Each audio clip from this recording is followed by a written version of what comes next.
Hi, I'm so happy that my back actually moves freely again. I had such a painful back here in that area last night. I could hardly move, and then I slept actually quite well. But then this morning, when I was waking up, I was really stiff again and really struggled to move. So I'm going to tell you why I got this stiff back and what happened, and also what I did to solve the problem again. I've been a physio now since over 25 years, so I should actually know better, shouldn't I? Hi, I'm Ursula Knecht. I'm a musculoskeletal therapist and also a sports physiotherapist. So I am actually the expert in rehabilitation and knowing what the body needs to get better and also what the body needs to get stronger.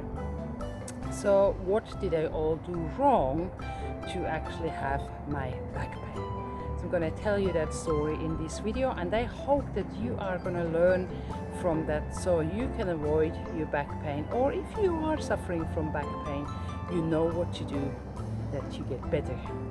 Okay, thanks for joining this video, and just keep on watching, and if you do have any questions, just put them below, and please follow me as well with this YouTube channel.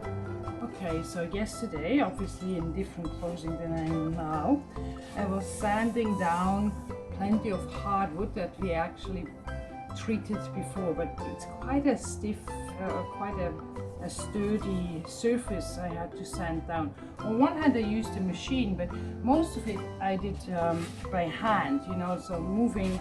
So most of the time I actually had the board like that, so I was moving quite a bit like that, which you think actually that's a good movement for you, just to get stronger and a good movement. But the problem was I did that for several hours, and obviously my back is not used to do that for several hours. So I got really a stiff back in that area there from that forward leaning, and also probably from the machine around. So after 4 hours my back didn't want to keep on going, and today I'm not going to do it because my back needs a bit more rest. So now I'm going to explain to you what had happened in my back, or what happens usually when people are suffering from back pain. So first of all, we're going to have a look on all the different layers of muscles in the back, just to give you an overview. So it's not the idea that you know every different muscle, but to just understand how many muscles we actually have. So on this side, you see that's the top layer. So that's obviously from the back, like I'm standing like that.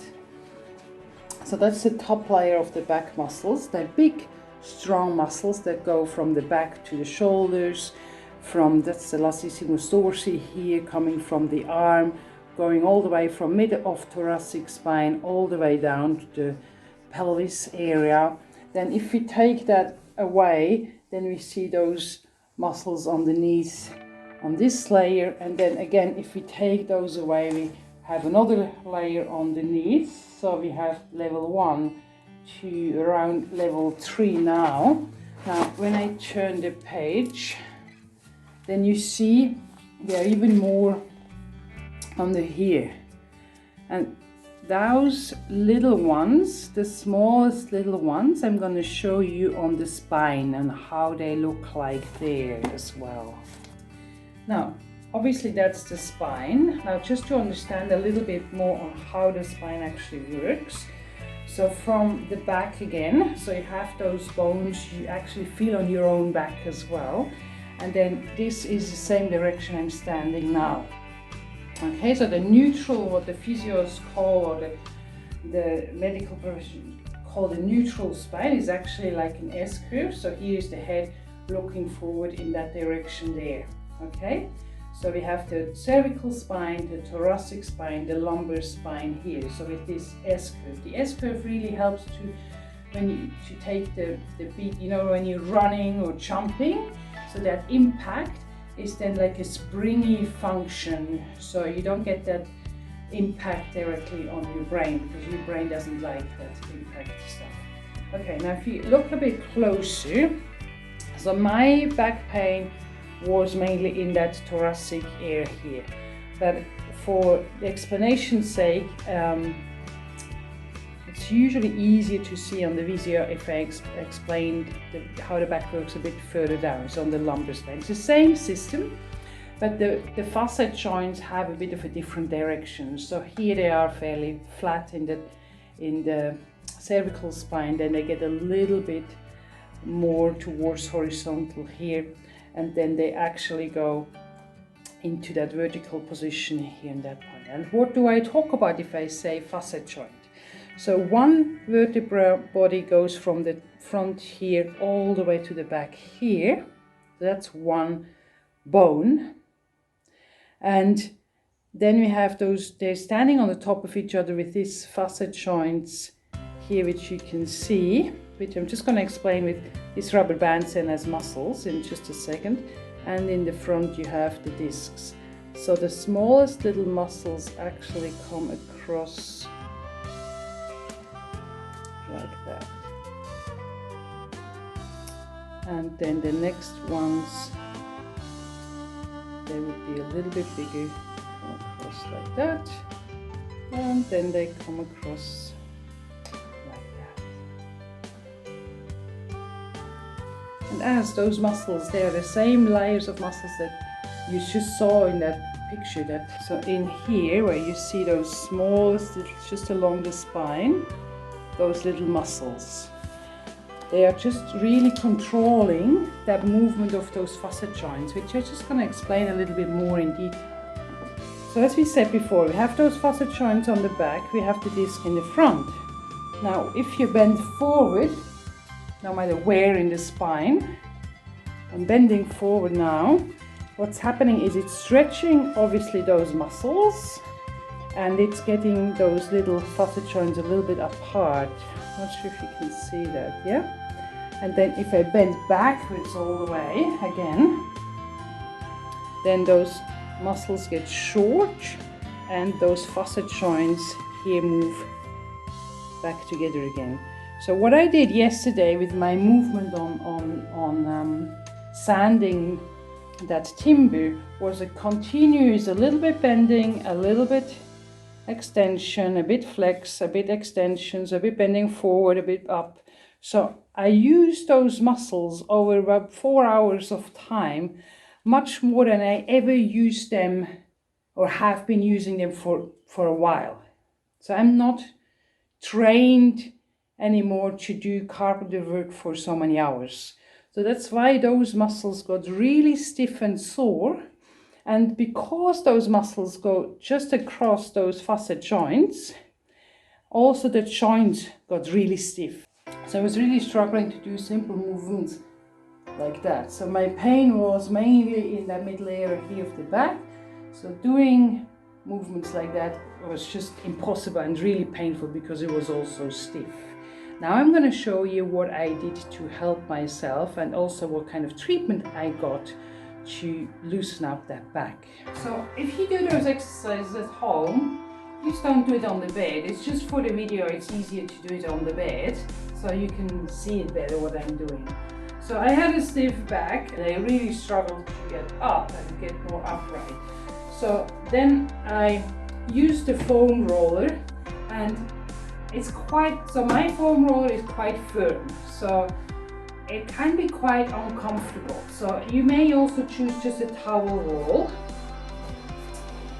And then I started rolling my back like that, or I'm rolling over the foam roller rather. So I keep the foam roller where it is, and then I'm rolling like that. Now it's not hurting anymore. It was quite painful yesterday. So that was my main exercise I did, which helped a bit, but not as much as I was hoping for. So I did need some treatment too and help from somebody else.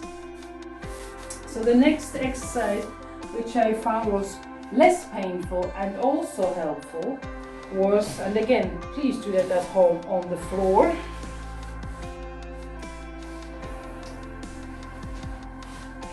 So if you don't have a foam roller, a long beach towel, and then just opening up and give it a bit time. So neck long, opening up, and just give it time to stretch all those muscles here, and to get your back flatter and flatter.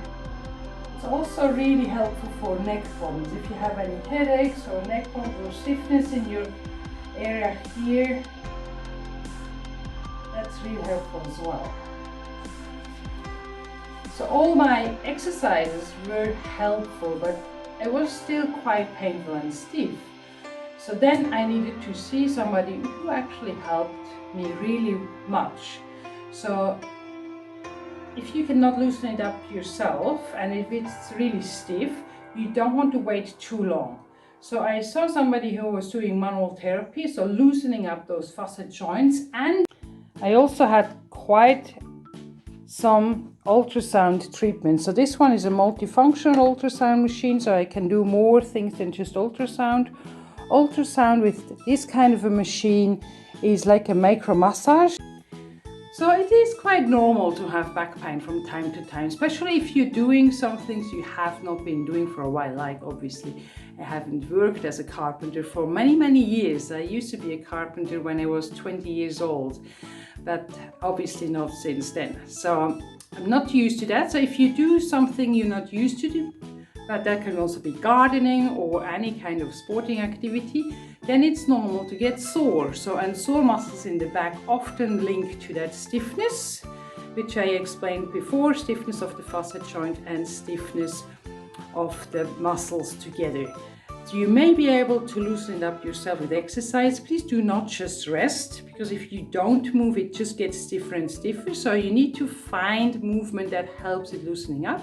If that doesn't loosen up immediately, or at least the next day, then please see a musculoskeletal physiotherapist. So a physiotherapist that is specialized on helping you to loosen up the muscles and the joints. So that's a postgraduate education you can do as a physiotherapist. So you can help people better with back pain and other kind of joint pain.